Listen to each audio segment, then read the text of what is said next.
Uno de los conceptos centrales de la teología abrahámica, particularmente en los mundos cristiano e islámico, es la idea de una guerra librada entre las fuerzas del bien y del mal. Las fuerzas del bien son representadas por Dios y su gran ejército angélico, mientras que las fuerzas del mal son personificadas por Satanás o Iblis y su gran horda demoníaca. A lo largo de los siglos, teólogos, místicos y ocultistas han elaborado jerarquías extremadamente complejas de estos seres, atribuyéndoles nombres, sellos, tareas e incluso destinos finales detallados en diversos textos. Estos textos varían desde las escrituras bíblicas, canónicas y libros alegadamente revelados por estas entidades, hasta escritos cuya origen permanece misteriosa. El mundo de los ángeles y demonios continúa fascinando, aterrorizando e inspirando a miles de millones de creyentes en todo el mundo. ¿Pero qué sabemos realmente sobre el origen de estas entidades en la tradición abrahámica?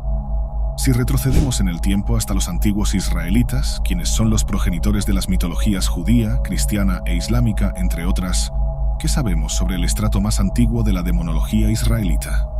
Hoy vamos a hacer exactamente eso, explorar la ecología demonológica de la visión del mundo de los antiguos israelitas. Por lo tanto, volvamos nuestra atención a un pueblo que es, al mismo tiempo, increíblemente popular y bastante misterioso: los antiguos israelitas y su demonología.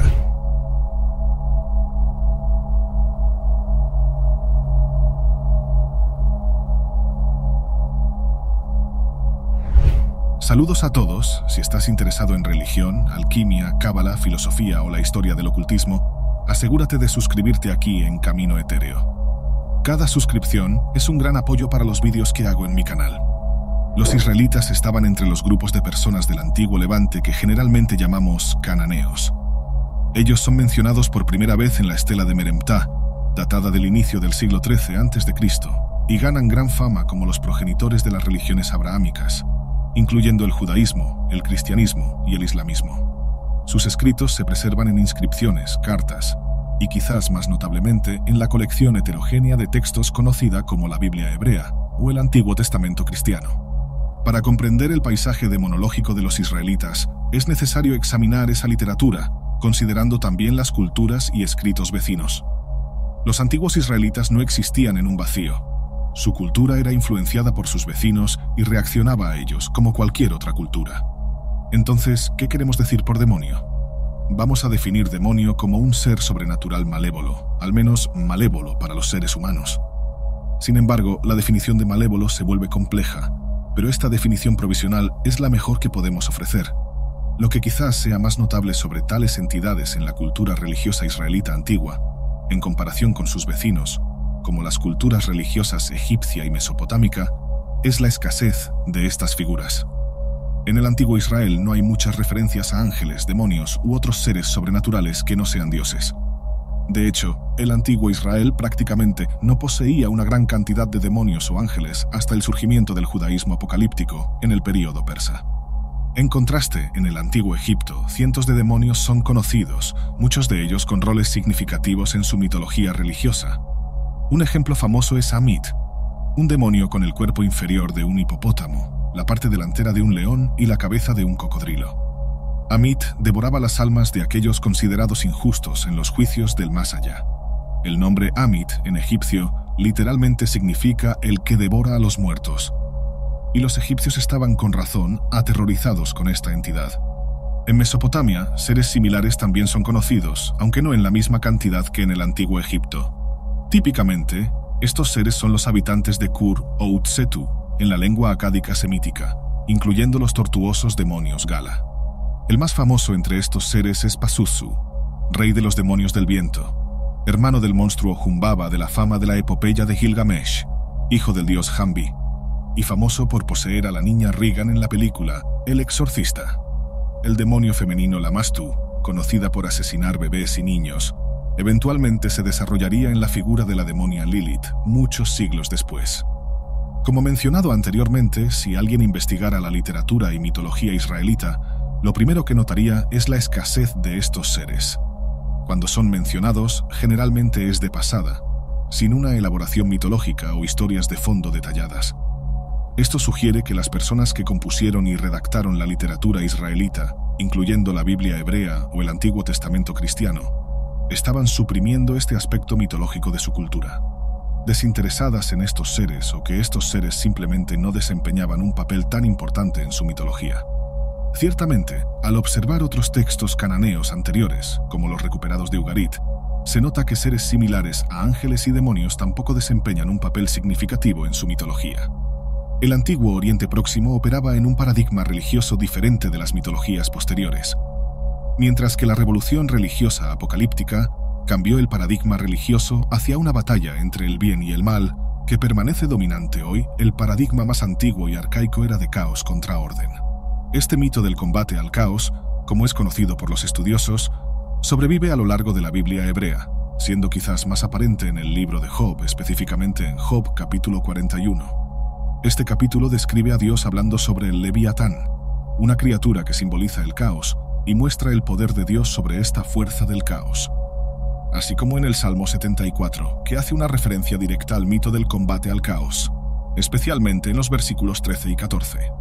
Por lo tanto, una de las principales razones por las que ángeles y demonios no desempeñan un papel tan importante en ese estrato muy antiguo de la mitología israelita es que el paradigma central no es la batalla entre el bien y el mal, sino más bien el orden contra el caos, con el caos siendo conquistado en tiempos antiguos. Esto no quiere decir que seres sobrenaturales malévolos no estuvieran presentes, pero simplemente no eran centrales en la mitología, como se volverían más tarde, después de la revolución religiosa del apocalipticismo en el período persa. En este nuevo paradigma, el gran drama o conflicto religioso se desplaza de los tiempos antiguos a un futuro distante. ¿Qué sabemos sobre estas entidades demoníacas en este período muy antiguo, aproximadamente desde 1200 o 1000 a.C. hasta 586 a.C.? Típicamente podemos dividir tales seres en tres grupos: personificaciones de fuerzas malévolas, miembros hostiles del Consejo Divino y un conjunto de seres oscuros que parecen habitar los desiertos y tierras desoladas del antiguo Israel. Nótese lo que está faltando aquí: no hay muchas entidades criptónicas o seres que emergen del inframundo. La razón para esto está en la concepción israelita del inframundo, o vida después de la muerte, llamado Sheol. Este reino no es un lugar de castigo, sino un lugar sombrío e inactivo. Aunque los muertos habitan allí, no hay concepción de cielo o infierno en este período de la historia israelita, y por lo tanto, no hay demonios para vivir o emerger de allí. Entonces vamos a entender la concepción israelita de la vida después de la muerte, o Sheol, abordando cada categoría por su vez, comenzando con las personificaciones malévolas. Quizás la más antigua de estas sea la propia muerte. En la mitología cananea, Moot, o muerte, era un dios casi conquistado por Baal, y hay algunos ecos de esta personificación de la muerte en la Biblia hebrea, aunque estos motivos generalmente son atenuados por los escritores israelitas, posiblemente para diferenciar su mitología de la de sus vecinos. Además, los vientos devastadores a veces también son personificados, recordando al demonio del viento occidental Pazuzu, que trae la sequía. Esta personificación está conectada a Mot, o muerte, en la mitología cananea. Sin embargo, las entidades centrales en esta categoría son típicamente varias formas de enfermedades, incluyendo enfermedades mentales. Encontramos personificaciones de fiebre, enfermedades o epidemias generalmente asociadas a Reshef o deber, una supervivencia de un dios de la enfermedad general de la mitología cananea y, eventualmente, egipcia del Nuevo Reino. De hecho, el profeta Habacuc describe a Yahvé yendo a la guerra y aparentemente dirigiendo un carro tirado por deber y Reshef, es decir, peste y fiebre, con Reshef probablemente derivado de la raíz que significa ardor, como una fiebre ardiente. Claro, los demonios de la peste están ampliamente atestiguados en el mundo antiguo y gran parte de la medicina antigua, especialmente la medicina mesopotámica, tenía tanto que ver con el exorcismo como con lo que ahora reconoceríamos como medicina, incluyendo el uso de varios tipos de drogas farmacológicas. Lo que vale la pena destacar aquí, sin embargo, es que tales personificaciones de enfermedades en la Biblia hebrea están casi siempre bajo el mando directo de Yahvé y no son seres independientes.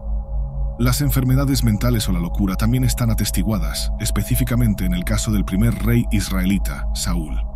Aquí encontramos un Ruach Ra'a Yahweh, o un espíritu maligno de Yahvé, siendo enviado para afligir al rey con algún tipo de enfermedad mental que lo hace entrar en furia y caer en desaliento, siendo solo temporalmente calmado por la música del joven David.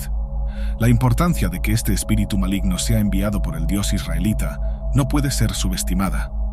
Esto nos lleva a nuestra segunda categoría: miembros hostiles del Consejo Divino. El concepto del Consejo Divino es bastante arcaico y sobrevive en la mitología israelita, a pesar del eventual surgimiento del monoteísmo. Este concepto probablemente está evidenciado por el plural hagamos en la primera historia de la creación en Génesis, pero también aparece especialmente en lugares como el Salmo 82, que parece ser un documento israelita bastante arcaico. Los miembros del Consejo Divino fueron degradados a seres no divinos en la mitología israelita y generalmente son enviados a tareas específicas en nombre de Yahvé. Varios de esos seres parecen especialmente interesantes para nuestro estudio. El primero es una de las historias más intrigantes en la Biblia hebrea. Aquí, encontramos a Yahvé queriendo matar al rey israelita Acab, quien es mencionado en fuentes fuera de la Biblia. Y para conseguir esto, se necesita un estratagema para matarlo en el campo de batalla. Yahvé consulta al Consejo Divino sobre quién estaría dispuesto a engañar a Acab, y un ruaj o espíritu se ofrece para convertirse en un ruaj sheker, o espíritu engañador. Este espíritu entraría en la boca de los profetas de Acab para entregar una falsa profecía que lo haría ir a la batalla y ser muerto. A pesar de la verdadera profecía de Micaías, el espíritu engañador tiene éxito, y Acab es alcanzado por una flecha y sangra hasta morir en el campo de batalla. Esta es una de las historias más interesantes en la Biblia hebrea, porque revela a Yahvé como un Dios astuto y engañador, lo cual contrasta con muchas explicaciones teológicas simplistas de un Dios amoroso, justo o amable. Esta narrativa complica la imagen de Yahvé y la teología israelita en general, haciendo que los personajes sean más complejos e interesantes, si no un poco aterradores. También se puede añadir a la lista una entidad a veces referida en la Biblia hebrea como el Malach HaMashjid, o mensajero de la destrucción. Además, el mensajero o ángel del Señor, o ángel de Yahvé, parece tener principalmente la sombría tarea de ejecuciones en masa, matando israelitas, sirios y egipcios por igual. La única descripción de esta entidad es una visión del rey David, donde se describe las proporciones titánicas de este ser, de tal forma que estaba entre el cielo y la tierra, con una espada desenvainada en la mano extendida sobre toda Jerusalén. Tal vez la aparición más aterradora del Masjid, o destructor, sea la última de las 10 plagas impuestas a los antiguos egipcios. En esa ocasión, los israelitas son advertidos de pasar sangre de cordero en los marcos de las puertas, de forma que el Masjid pase sobre sus casas mientras deambula y mata a los primogénitos egipcios, desde el primogénito del ganado hasta el hijo del dios rey. Ese ángel no es verdaderamente demoníaco. Probablemente era visto de esa forma por los egipcios, pero eventualmente será transformado en el Malach HaMavet, o ángel de la muerte, en los desarrollos mitológicos posteriores. Otro miembro del Consejo Divino que vale la pena mencionar es el Satanás. Sí, el Satanás. Este ser es siempre identificado con el artículo definido Ha-Satan, que significa algo como el acusador, el adversario o el obstructor, siendo un título en lugar de un nombre. Entonces, Satanás como entidad específica no aparece en la Biblia hebrea, sino Ha-Satan, que es un título de un miembro del Consejo Divino que parece actuar como una especie de abogado de acusación contra los seres humanos, o que obstruye los asuntos humanos bajo el comando de Yahvé. Esta entidad es mencionada 18 veces en la Biblia hebrea, siendo más famosa como el torturador de Job, como parte de una apuesta con Yahvé. Yahvé permite que el Satanás torture a un hombre y mate a su familia básicamente en una apuesta. Yahvé le da algunas cosas más y otra familia a Job al final, pero solo después de básicamente mandarlo callar cuando cuestiona por qué Yahvé permitiría que eso le sucediera desde el principio. Y entonces, claro, Yahvé se jacta de derrotar al Leviatán, aunque eso no tenga nada que ver con la familia muerta de Job. De cualquier manera, el Satanás también bloquea el camino del profeta Balaam, pero nunca es asociado, por ejemplo, con la serpiente hablante en la segunda historia de la creación en Génesis, ni con el Malach Yahvé o ángel del Señor, que, como se mencionó anteriormente, a veces entra en furia y mata a un montón de personas por cosas como hacer un censo no autorizado. Claro, con el tiempo, todas estas cosas más malignas serán vinculadas a Ha-Satán, y en el proceso por el cual el Satanás se convierte simplemente en el diablo, especialmente en la mitología cristiana e islámica. De hecho, Yahvé y el Satanás parecen casi amigables a veces, y está claro que en este punto de la mitología israelita, el Satanás ciertamente opera en nombre de Yahvé, no contra él, una diferencia profunda del Satanás de la mitología cristiana e islámica posterior. El último grupo de miembros hostiles del Consejo Divino también está de alguna forma ligado a los seres descritos en Génesis como los Nefilim, o literalmente los caídos. Estos seres parecen haber sido miembros del Consejo Divino que vinieron a la Tierra para aparearse con mujeres humanas, produciendo así una raza de gigantes que es medio eliminada unos capítulos después en un gran diluvio. Digo medio eliminada porque hay otros textos bíblicos que hacen conexiones genealógicas entre estos gigantes y personajes como Og de Basán, el filisteo Goliat, y los gigantes que son los Anakim vistos por los espías enviados por Josué. Claro, los Nefilim ganan una historia mucho mayor en el primer libro de Enoc, producido durante el período de apocalipticismo, pero la Biblia hebrea generalmente no se interesa por ellos, excepto para explicar la presencia de personas gigantescas más tarde. Tal vez la mitología mayor en torno a los Nefilim ya fuera comprendida o documentada, y los autores de los textos bíblicos no sintieron la necesidad de detallar más la idea de los Nefilim. Alternativamente, los Nefilim podrían simplemente no ser tan interesantes para estos compositores, o tal vez fueran parte de una mitología más esotérica que no recibía mucha discusión pública.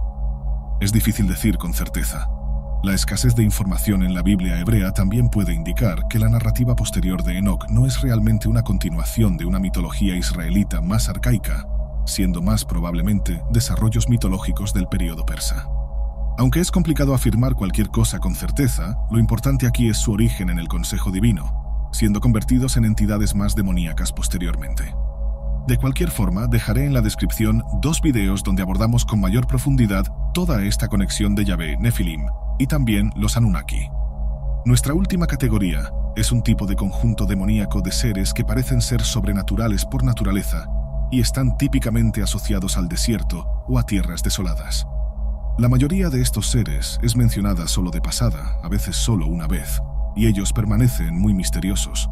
Por ejemplo, los Shedim parecen estar asociados a sacrificios humanos, pero prácticamente nada más es conocido sobre ellos en la Biblia hebrea. Parece que el término fue importado del acadio, donde un Shedu es un término menor para una versión masculina de un Lamassu, o una divinidad protectora, típicamente tomando la forma de un toro alado o león.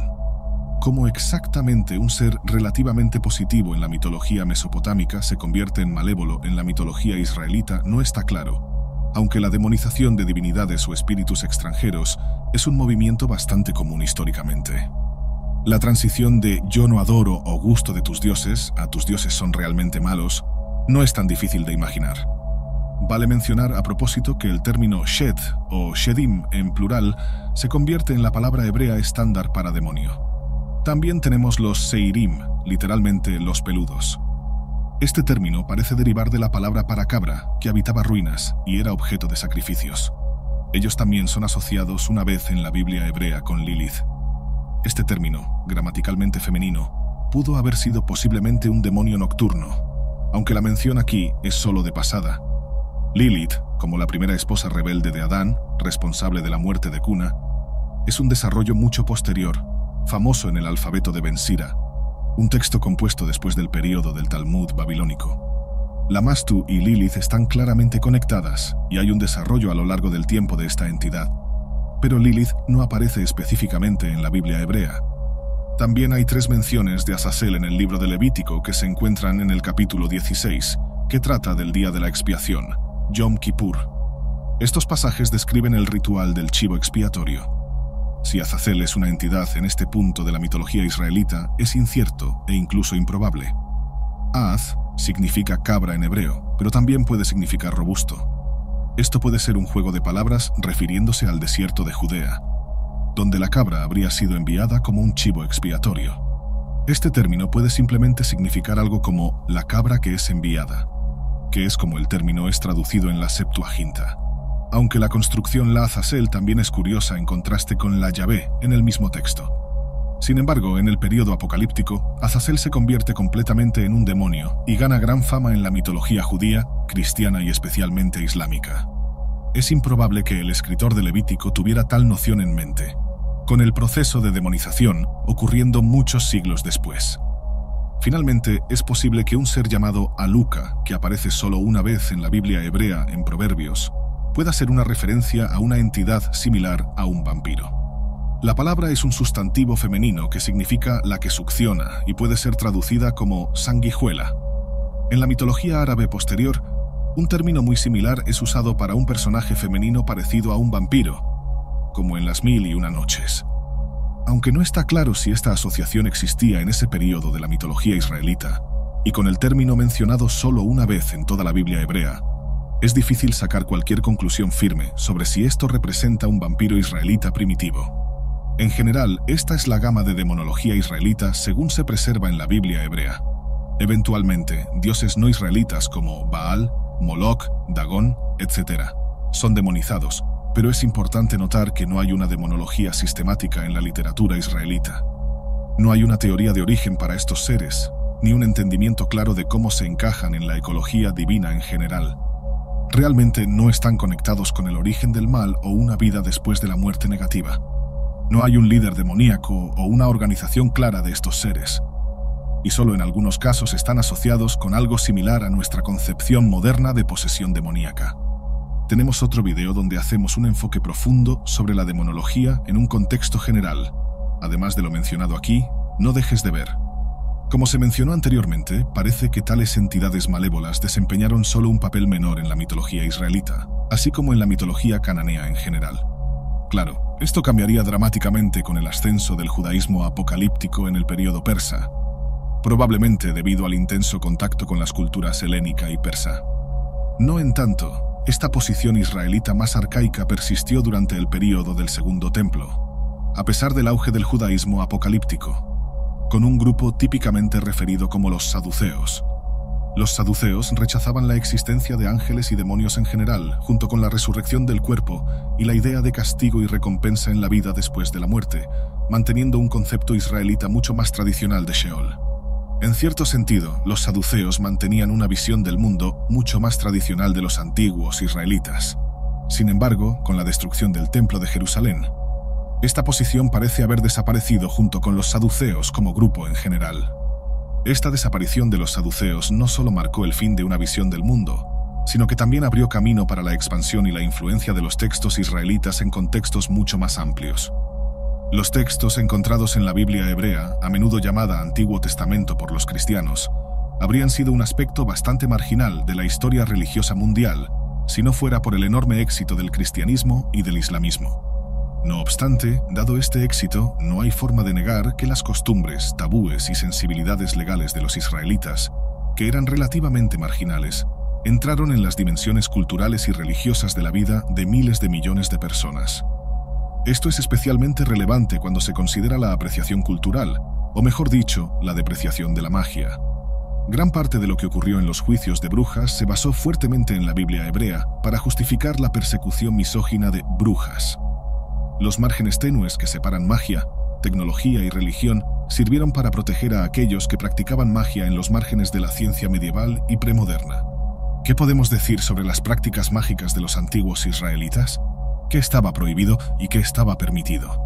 ¿Qué tipos de magia existían y qué pueden decirnos las prohibiciones sobre estos antiguos monoteístas? Como se puede imaginar, el antiguo Israel es una de las sociedades antiguas más estudiadas del mundo. ¿Para bien o para mal? Para bien, porque toda sociedad antigua merece ser comprendida, y para mal, porque la gente estudia principalmente esta sociedad antigua para promover sus propias agendas religiosas. Esto ha resultado en una montaña de estudios académicos y cualquier posición tomada sobre prácticamente cualquier tema en este campo genera controversia. Esto es ciertamente verdad cuando se estudia la magia en el antiguo Israel. Dicho esto, avancemos. Esta discusión se limitará a la sociedad israelita antigua en el período en torno al año 1000 a.C., que corresponde aproximadamente al reinado del rey David, hasta alrededor del año 500 a.C., o aproximadamente el periodo de redacción de la Biblia hebrea tal como se la conoce. Además, la magia se usará en un sentido restringido, entendiéndola como actividad sobrenatural prohibida. Lo que es quizás más interesante sobre las prácticas mágicas de los antiguos israelitas es cuán poco están atestiguadas, ya sea en los datos arqueológicos o en los registros literarios. A diferencia de otras sociedades vecinas, en las cuales la magia parece omnipresente y bien documentada en varios registros históricos, el antiguo Israel permanece algo misterioso sobre esta cuestión. ¿Qué podría explicar esto? Una respuesta es que los antiguos israelitas simplemente no practicaban magia y, por lo tanto, muy pocas evidencias de ella sobrevivieron. Esto parece extremadamente improbable, por razones que se mencionarán en breve. La segunda posibilidad es que el antiguo Israel era una sociedad tan pequeña que muy pocos vestigios arqueológicos de estos tipos serían encontrados. Es un poco un juego de números. Las sociedades pequeñas producen huellas arqueológicas menores y, por lo tanto, hay muchos menos datos disponibles. Esto parece más plausible, aunque algunas evidencias arqueológicas de magia han sido encontradas. Vamos a explorar eso en un momento. La tercera posibilidad es que la magia era difundida en el antiguo Israel y que la información fue de alguna manera suprimida. Esto puede ser posible, dado algo como la Inquisición del rey Josías, en la cual el control político y teológico fue centralizado en Jerusalén, y todos los otros santuarios ocultos fueron prohibidos. Hay evidencias de uno de estos santuarios siendo destruido en Tel Arad, lo que probablemente sobrevivió en el registro arqueológico. Sin embargo, tal supresión y censura requerirían un nivel relativamente alto de control burocrático y centralizado, y se cuestiona hasta qué punto el antiguo Israel ya alcanzó tal control y poder. En el registro de la cultura material, muy poca evidencia de magia sobrevive del antiguo Israel. Tal vez las supervivencias más importantes sean dos pequeños pergaminos de plata encontrados colocados en tumbas en Ketef Hinnom, datando de poco antes de la destrucción de Jerusalén, en 586 a.C. Estos pergaminos poseen una inscripción en paleohebreo que es notablemente similar a textos encontrados en la Biblia hebrea, especialmente la bendición sacerdotal encontrada en Números 6. Amuletos similares también han sido encontrados en el Mediterráneo oriental, como aquellos usados por los fenicios, y es probable que el uso repetitivo del lenguaje de proteger en estos pergaminos represente su uso como un tipo de amuleto para proteger a los muertos, ya sea de ladrones de tumbas o de algún tipo de entidades sobrenaturales malévolas. El Señor te bendiga y te guarde. El Señor haga resplandecer su rostro sobre ti y te conceda gracia. El Señor vuelva hacia ti su rostro y te dé paz. También debe notarse que tales entidades sobrenaturales parecen conspicuamente ausentes en la mitología israelita antigua, a pesar de estar ampliamente atestiguadas en el antiguo Egipto, la antigua Canaán y la antigua Mesopotamia. La ausencia de tales entidades sobrenaturales también puede ser un indicador o una pista de por qué tenemos tan pocos de estos amuletos sobrevivientes. Si no hay muchos demonios, entonces no hay necesidad de muchos amuletos. Solo 2 puntos más sobre estos pequeños amuletos de pergamino. El primero es que, al definir la magia como actividad sobrenatural prohibida anteriormente, es razonable preguntar si estos amuletos habrían sido prohibidos. Y la respuesta es incierta. El uso de tales amuletos nunca es estrictamente prohibido en ningún texto israelita antiguo conocido, incluyendo la Biblia hebrea. Sin embargo, estos pergaminos usan el nombre divino Yod-He-Vav-He, y considerando las preocupaciones sacerdotales en torno a la pureza e impureza que dominan la Biblia hebrea, ciertamente no hay nada más ritualmente impuro en el antiguo Oriente Próximo, y específicamente en la sociedad israelita, que la impureza de un cadáver. El uso del nombre divino, que muchas veces se piensa que tiene un tremendo poder sagrado, para colocar el nombre divino sagrado en un lugar marcado precisamente por la extrema impureza ritual, parece al menos no ortodoxo. Entonces, es dudoso que los practicantes rituales o los sacerdotes del antiguo Israel habrían dado consentimiento entusiasta a la idea de poner el nombre divino en un lugar como una tumba. Aunque con tan pocas evidencias, es necesario admitir que esto es una conjetura, se espera que al menos educada, pero aún así conjetura. Un segundo punto que parece interesante sobre estos 2 pergaminos es la posibilidad de que las primeras secciones recuperadas de la Biblia hebrea puedan haber sido encontradas en amuletos protectores que los escritores de la propia Biblia hebrea podrían haber prohibido. Hay algo irónico e incluso hilarante en la perspectiva de que los textos más antiguos recuperables de la Biblia hebrea puedan haber sido escritos de una manera que habría sido prohibida por las mismas personas que escribieron la Biblia en primer lugar. Esto hace alusión al libro El ángel de la historia de Walter Benjamin, que simplemente monta la pila de escombros sobre escombros, sin ninguna consideración sobre lo que debería o no debería haber sido, mucho menos sobre lo que fue permitido y lo que fue prohibido.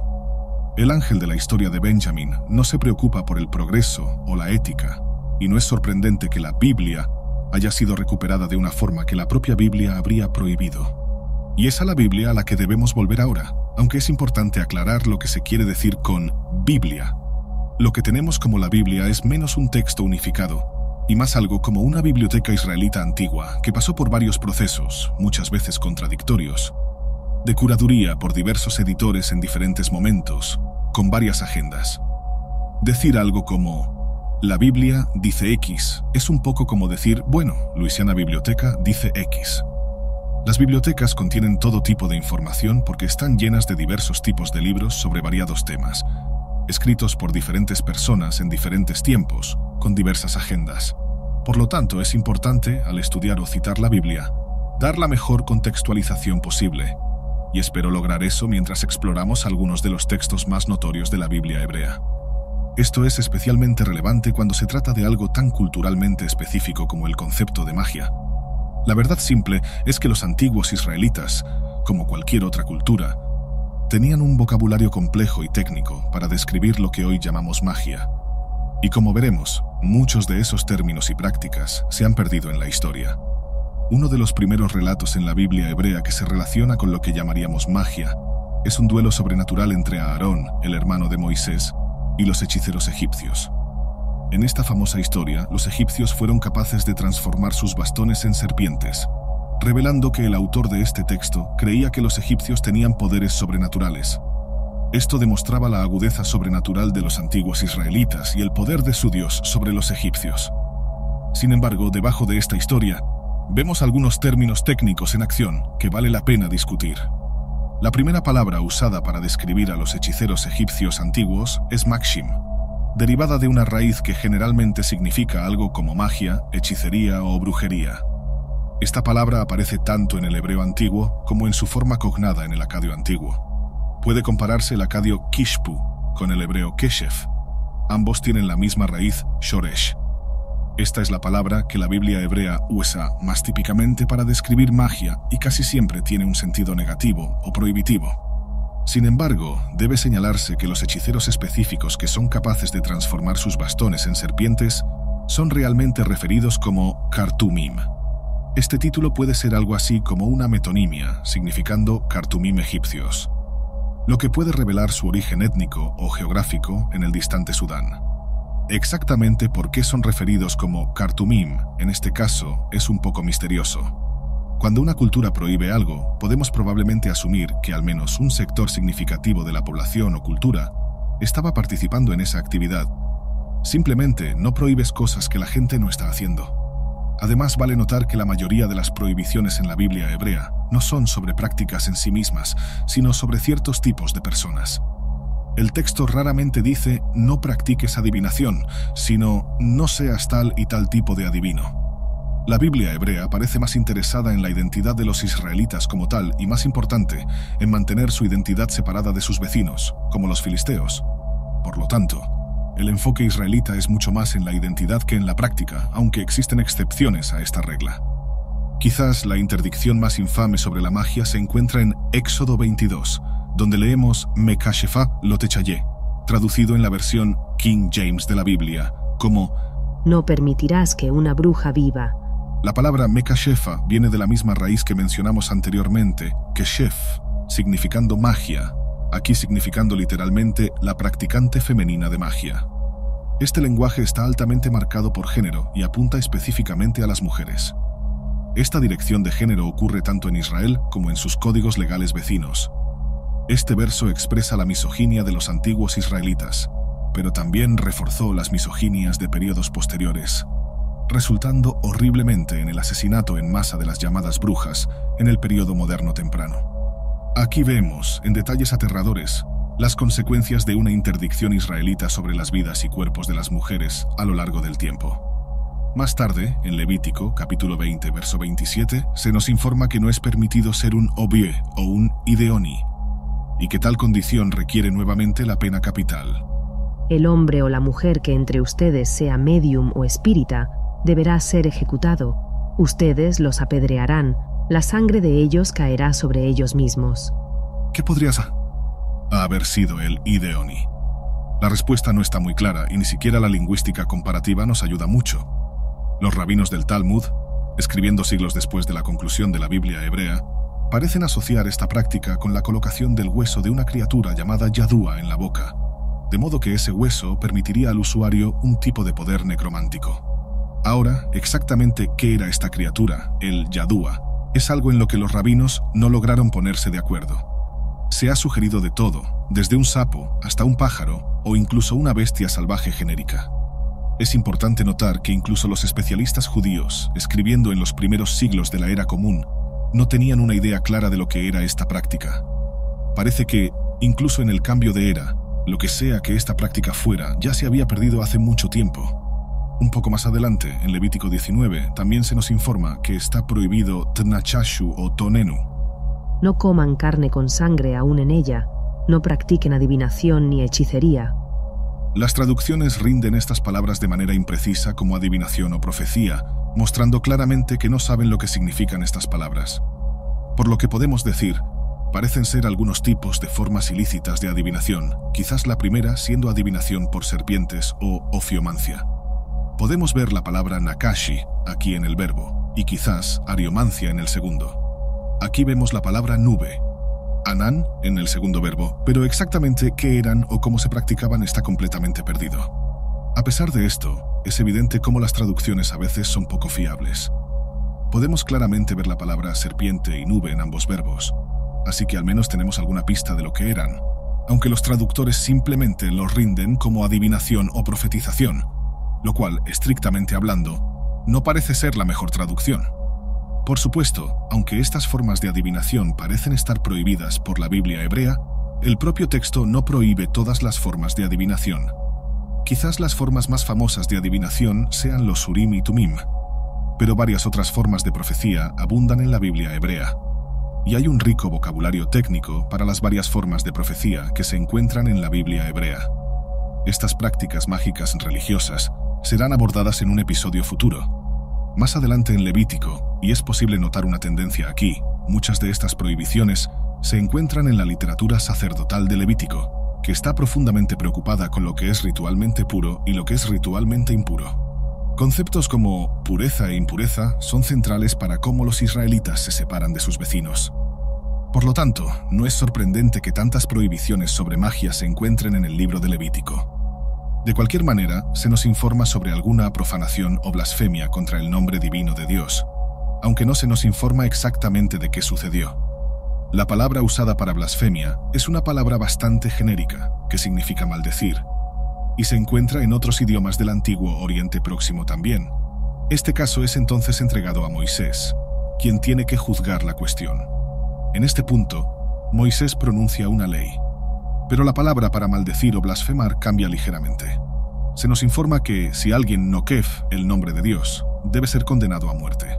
Esta palabra nokev típicamente significa algo como perforar o desgarrar, pero claramente tiene algún significado técnico en relación al nombre divino que se ha perdido. Esto puede representar una transición de la cultura oral a la cultura escrita de la Biblia hebrea, donde el nombre divino sería escrito en pergamino o papiro, indicando así que estos documentos deben ser tratados con algún tipo de cuidado especial. Tal idea se encuentra en la tradición judía posterior, donde textos que llevan el nombre divino, por ejemplo, no pueden ser quemados, sino que deben ser enterrados con honor ritual. Este verso también parece inaugurar la idea de que el nombre divino, Yod-He-Vav-He, tiene algún tipo de poder sobrenatural y por lo tanto debe ser tratado con un cuidado ritual adecuado. Este concepto y la disputa sobre cómo el nombre divino debe ser usado son centrales en el debate sobre el uso del nombre divino y prácticas mágicas en el mundo antiguo, medieval y moderno temprano. Claro, esto inmediatamente plantea la pregunta, ¿cuál es el uso adecuado del nombre divino? ¿Cuándo alguien nokev el nombre? Y dependiendo de cómo se interprete este verbo nokev, que nuevamente se está usando en algún sentido técnico, aunque perdido, claramente tiene un impacto en cómo las prácticas mágicas o antimágicas van a proceder. Esta ambigüedad y la incapacidad de traducir estos términos técnicos mágicos tendrán enormes ramificaciones para la práctica de la magia a medida que avanzamos. La lista más extensa de prácticas mágicas prohibidas surge en Deuteronomio 18. Esto no debería ser muy sorprendente, dado los hallazgos de muchos estudiosos críticos textuales de la Biblia que consideran esta sección de Deuteronomio la recensión más reciente de los códigos legales israelitas, y por lo tanto, en cierto sentido, integrando todos los códigos legales anteriores en un paquete integral. Aquí se nos informa que no puede haber entre los israelitas nadie que pase a su hijo o hija por el fuego. Esto es probablemente una referencia a una tradición religiosa cananea típicamente asociada al dios Moloch, en la cual los niños eran pasados por el fuego, ya sea en algún tipo de tratamiento bautismal o como un sacrificio humano, aunque es improbable que, en el momento en que este texto fue compilado, esta práctica todavía estuviera en vigor. No permitan que se encuentre entre ustedes alguien que queme en sacrificio a su hijo o hija, que practique adivinación o se dedique a la magia, o haga presagios, o practique hechicería, o haga encantamientos, que sea medium, consulte a los espíritus o consulte a los muertos. El Señor tiene repugnancia por quienes practican estas cosas, y es por causa de estas abominaciones que el Señor, su Dios, va a expulsar a esas naciones de la presencia de ustedes.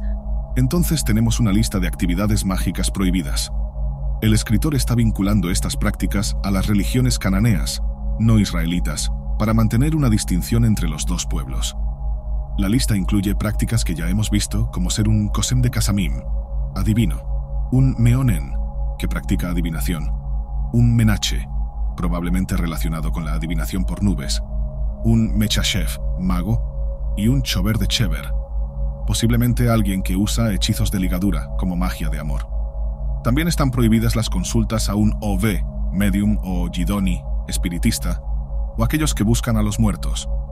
Aunque el significado exacto de muchos de estos términos es oscuro, sabemos que involucran prácticas mágicas o adivinación.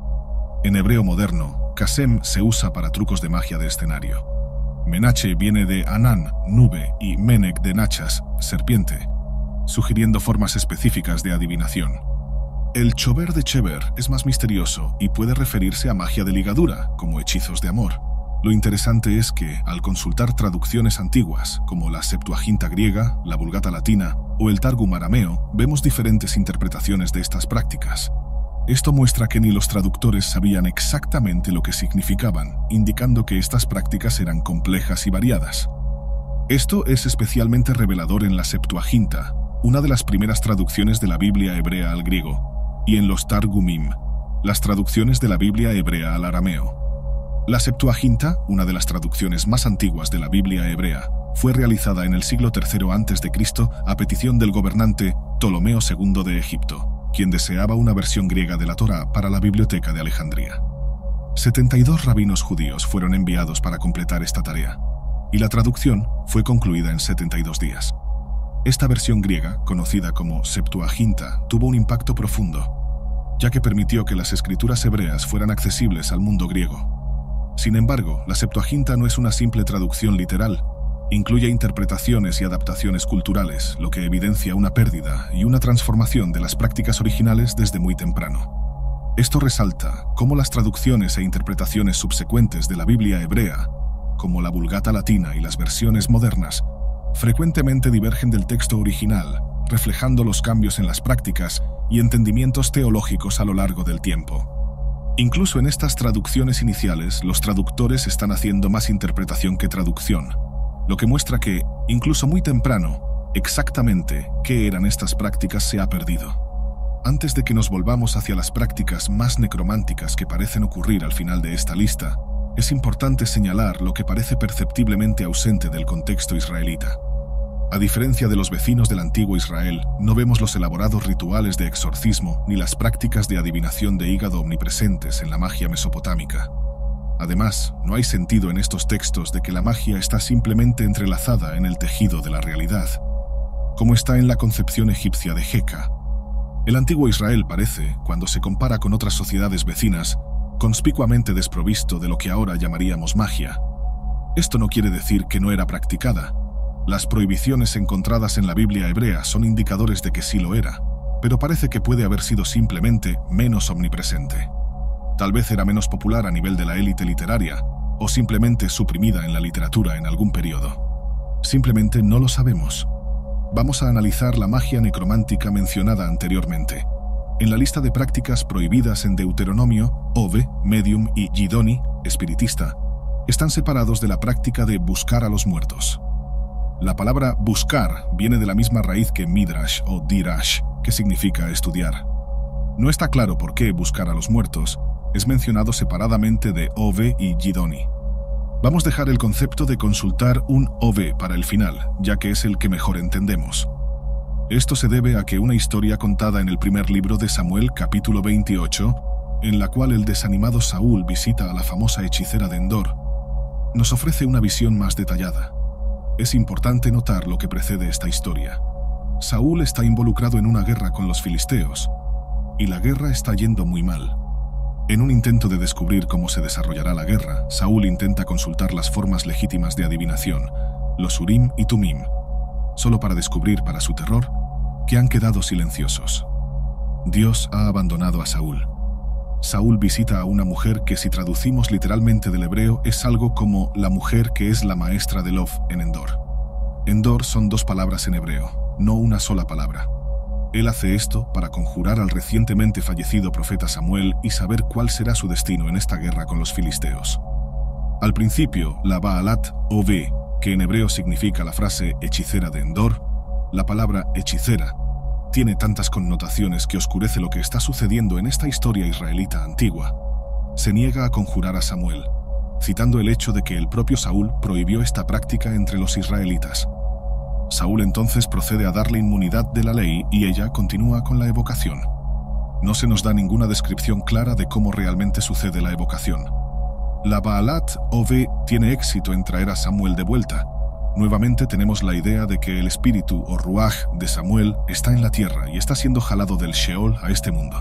Todo este evento debe haber sido genuinamente aterrador para todos los involucrados. La Baalat Ov, una especialista ritual, grita de terror con lo que ve, y lo que ve es genuinamente extraño. Cuando el fantasma de Samuel se levanta de la tierra, ella no lo describe inmediatamente como el fantasma de Samuel. En cambio, ella dice que ve Elohim subiendo de la tierra. Como muchos saben, la palabra Elohim significa Dios o dioses. Así que es interesante que lo que sea que el espíritu de Samuel fuera subiendo de la tierra, impresiona a esta practicante ritual como algo semejante a un dios. El profeta muerto Samuel aparece y la profecía para Saúl es, claro, sombría. Dios ha abandonado al rey Saúl, él perderá la guerra con los filisteos al día siguiente y, peor aún, morirá por sus propias manos en el campo de batalla. No hay esperanza. No es sorprendente que Saúl, al escuchar esto, se desanime y se niegue incluso a comer. Esta siguiente sección de la historia recibe muy poca atención, pero es increíblemente importante. Al ver el desánimo de Saúl, la Baalat Ove realmente sacrifica uno de sus becerros para alimentar a él y sus hombres. Esta mujer, de quien solo podemos suponer que proviene de medios modestos, realmente sacrifica un animal valioso para intentar animar a Saúl de su depresión. Me parece interesante que el texto podría haber pintado a la Baalat Ove de maneras malignas y siniestras, pero quedamos con la impresión de una mujer que quiere seguir la ley israelita. Observe que primero se niega a participar en la nigromancia, dado el hecho de que es ilegal según la ley israelita, y en segundo lugar está dispuesta a abrir su casa y su comida a lo que son efectivamente extraños. La imagen que obtenemos aquí no es la típica idea europea de la bruja, malévola y horrible, viviendo en el bosque y comiendo niños. En cambio, se nos presenta la imagen de una mujer que está tratando de seguir la ley a pesar del hecho de que tiene algún conocimiento prohibido. Además, vemos aquí una anfitriona amable, dispuesta a abrir su casa y sus animales para alimentar a aquellos que vienen hasta ella. Es una mujer consolando a alguien que enfrenta la dura realidad de la guerra y el destino. Como se puede ver, podemos inferir algunos aspectos de la magia israelita antigua, aunque solo de forma nebulosa. Desde la adivinación hasta la nigromancia, parece que algunas formas de magia existían en el antiguo Israel, aunque la naturaleza exacta de estas prácticas se haya perdido en la historia. A partir de las prohibiciones, obtenemos algunos vislumbres de lo que podría haber sido realmente practicado, aunque estos términos técnicos permanecen misteriosos. Es precisamente la oscuridad de estos términos técnicos lo que va a importar mucho para el futuro de la práctica de la magia.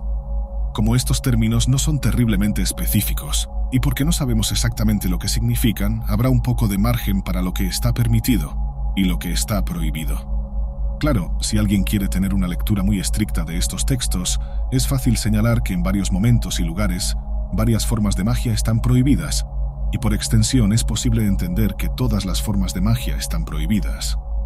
De hecho, cualquier cosa que huela a magia sería prohibida. La infame línea "no permitirás que una bruja viva" viene a la mente aquí. Si alguien tiene una interpretación muy estricta de lo que es magia, Puedes simplemente decir que ninguna magia está permitida bajo la rúbrica de este verso, y es precisamente así como funcionaba la lógica de los cazadores de brujas en el período moderno temprano. Sin embargo, también es posible usar esa oscuridad como una especie de escudo. Por ejemplo, un caso históricamente importante son los fabricantes de amuletos. Si alguien es un fabricante de amuletos y es acusado de practicar magia ilícita, puede fácilmente hacer la contraargumentación. Donde en la Biblia hebrea dice que no se pueden hacer amuletos. Y además, si alguien es realmente erudito, puede incluso afirmar: tú ni siquiera sabes lo que significa ninguna de estas palabras de todos modos. Entonces, si no dice que los amuletos están prohibidos, entonces deben estar permitidos. Y además, si no sabes lo que significa ninguna de estas palabras, ¿cómo puedes prohibir algo? La oscuridad de estos términos técnicos permite un espacio liminal en el cual la magia puede tener un punto de apoyo y no solo vivir, sino prosperar. Esa ambigüedad y falta de especificidad en los textos permite una interpretación flexible y, en muchos casos, puede haber servido para proteger prácticas mágicas bajo el disfraz de otras actividades aceptables.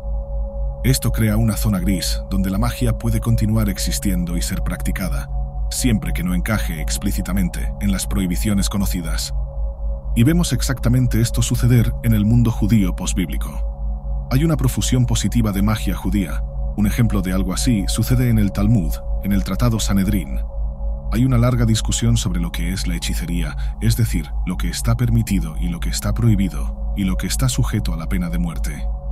Curiosamente, de todas las cosas que están permitidas, una de ellas es la más sorprendente. Realmente está permitido crear animales artificiales y personas usando algún proceso llamado Hilchot Yetzira. Muchos reconocerán los orígenes de la historia del golem aquí. Entonces, hay algo hilarante en la idea de que está prohibido mirar las nubes para descubrir lo que va a suceder en el futuro. Pero está permitido tener poderes divinos sobre la creación de lo que parece ser la propia vida artificial. La oscuridad de estos términos y la vaguedad de lo que está permitido y prohibido abre un espacio de teoría y práctica mágica que eventualmente sustentará la magia salomónica y gran parte de las prácticas mágicas de la tradición europea. Analizando lo que está prohibido, obtenemos algunos vislumbres del tipo de magia que se practicaba en el antiguo Israel. Aquí tenemos algunas formas de adivinación, tal vez por nubes y serpientes, y lo que parece ser algunas formas de nigromancia. También parece, a partir del registro arqueológico, que algún tipo de magia apotropaica fue empleada en forma de amuletos de plata para proteger a los muertos, aunque hasta qué punto esta práctica habría sido prohibida no está claro. Gracias por ver. Si te gustó el video, mira La gnosis profunda de los ángeles caídos, Demonología explicada. Por favor, haz clic en el botón de me gusta, y si eres nuevo aquí, haz clic en suscribirse y en la campanita al lado para recibir futuras notificaciones.